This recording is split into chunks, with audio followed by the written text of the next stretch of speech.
আসসালামু আলাইকুম। কাঁকরোল দিয়ে কোনো তরকারি রান্না করলে ওই তরকারিটা খেতে একদমই ভালো লাগে না। এইভাবে একবার ভাজি করে অবশ্যই খাবেন। খুবই মজা হয়, খুবই মজাদার, একদম মনে রাখার মতো একটা ভাজি।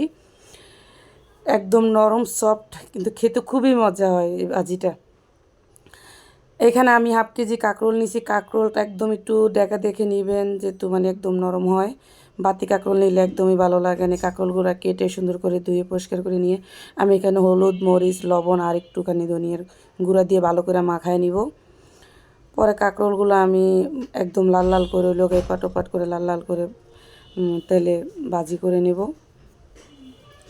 চুলায় একটা কড়াই বসাই দিয়ে এখানে আমি বেশ কিছুটা তেল দিয়ে কাঁকরোলগুলো দিয়ে দেব। আমার কাঁকরোলগুলো এক সাইড ভাজি হয়ে গেছে, আমি অপর সাইডও সুন্দরভাবে এভাবে ভাজি করে নেব।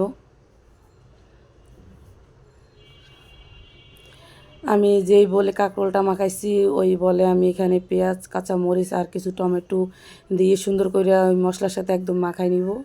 এখানে আমি আর অন্য কোনো মশলা অ্যাড করব না। ওই আমার কাঁকরোলগুলো একদম লাল লাল করা ভাজি হয়ে গেছে। এর উপর দিয়ে আমি যে মশলাটা মাখায় রাখছিলাম পেঁয়াজ আর টমেটোর, ওইটা উপর দিয়ে দিয়ে দেব।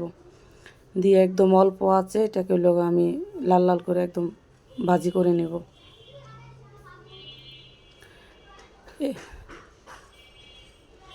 এটা অবশ্যই অল্প আছে করতে হবে, না পেঁয়াজ কাঁচামরিচগুলো পুড়ে যাওয়ার সম্ভাবনা আছে।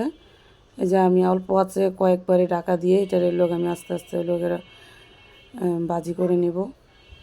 এই ভাজিটা খেতে যে খুবই মজা হয়, একবার অবশ্যই আপনারা ট্রাই করে দেখবেন।